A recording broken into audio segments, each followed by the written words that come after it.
to the American people and to the world that the United States has conducted an operation that killed Osama Bin Laden, the leader of Al-Qaeda, and a terrorist who's responsible for the murder of thousands of innocent men, women, and children.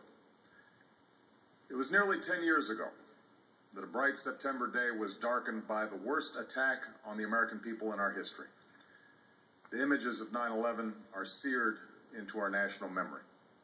Hijacked planes cutting through a cloudless September sky, the Twin Towers collapsing to the ground, black smoke billowing up from the Pentagon, the wreckage of Flight 93 in Shanksville, Pennsylvania, where the actions of heroic citizens saved even more heartbreak and destruction. And yet we know that the worst images are those that were unseen to the world.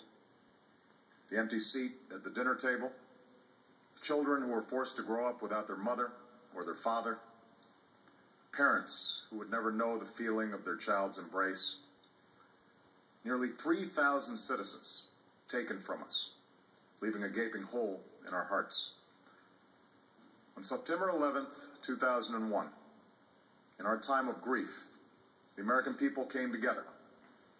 We offered our neighbors a hand, and we offered the wounded our blood. We reaffirmed our ties to each other and our love of community and country.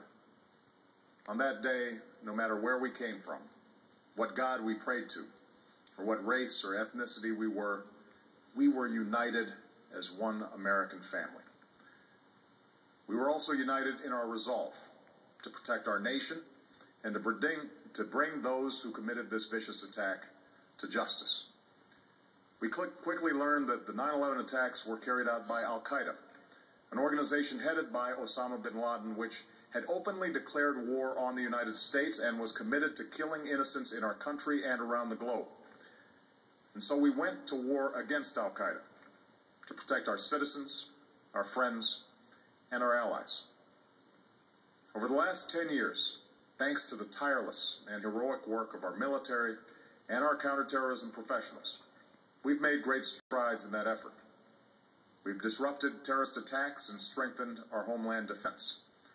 In Afghanistan, we removed the Taliban government, which had given Bin Laden and Al-Qaeda safe haven and support. And around the globe, we worked with our friends and allies to capture or kill scores of Al-Qaeda terrorists, including several who were a part of the 9/11 plot. Yet, Osama bin Laden avoided capture and escaped across the Afghan border into Pakistan.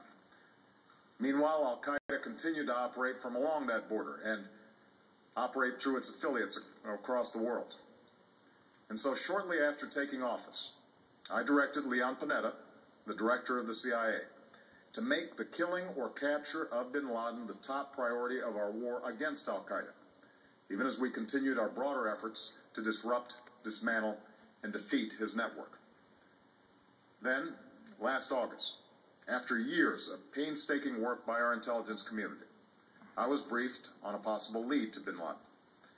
It was far from certain, and it took many months to run this thread to ground. I met repeatedly with my national security team as we developed more information about the possibility that we had located bin Laden hiding within a compound deep inside Pakistan. And finally, last week, I determined that we had enough intelligence to take action and authorized an operation to get Osama bin Laden and bring him to justice. Today, at my direction, the United States launched a targeted operation against that compound in Abbottabad, Pakistan. A small team of Americans carried out the operation with extraordinary courage and capability. No Americans were harmed. They took care to avoid civilian casualties. After a firefight, they killed Osama bin Laden and took custody of his body. For over 2 decades, bin Laden has been Al-Qaeda's leader and symbol, and has continued to plot attacks against our country and our friends and allies. The death of bin Laden marks the most significant achievement to date in our nation's effort to defeat Al-Qaeda. Yet his death does not mark the end of our effort. There's no doubt that Al-Qaeda will continue to pursue attacks against us. We must, and we will, remain vigilant at home and abroad.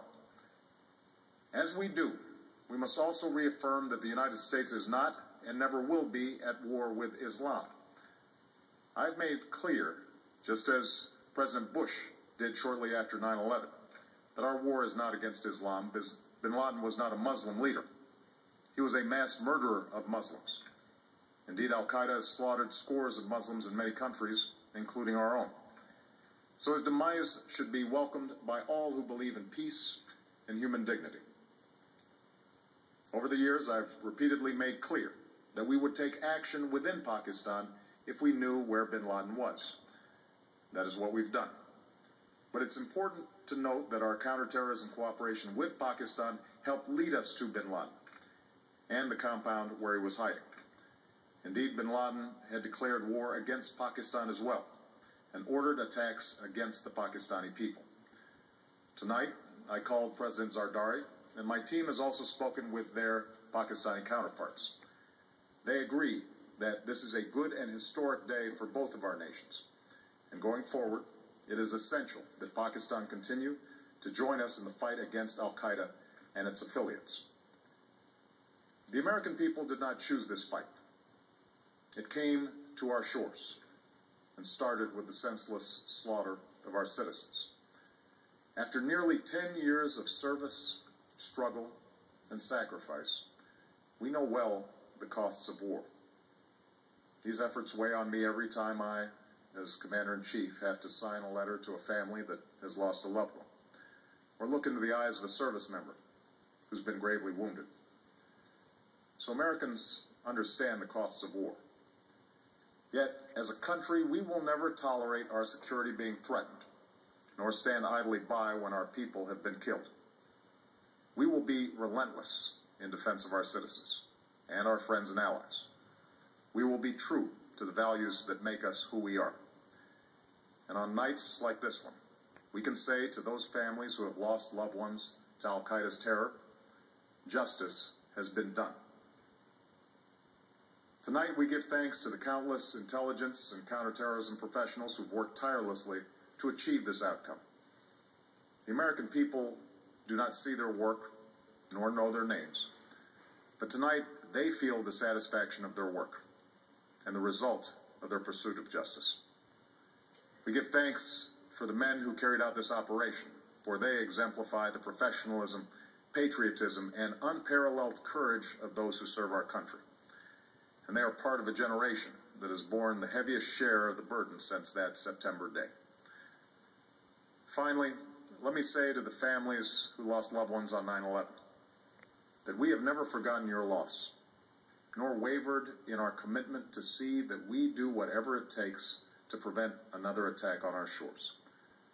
And tonight, let us think back to the sense of unity that prevailed on 9/11. I know that it has at times frayed. Yet today's achievement is a testament to the greatness of our country and the determination of the American people. The cause of securing our country is not complete, but tonight we are once again reminded that America can do whatever we set our mind to. That is the story of our history. Whether it's the pursuit of prosperity for our people or the struggle for equality for all our citizens, our commitment to stand up for our values abroad, and our sacrifices to make the world a safer place. Let us remember that we can do these things not just because of wealth or power, but because of who we are. One nation, under God, indivisible, with liberty and justice for all. Thank you.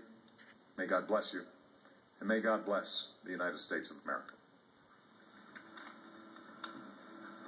President Obama from the East Room of the White House saying that after 10 years of service, struggle, and sacrifice, justice has been done.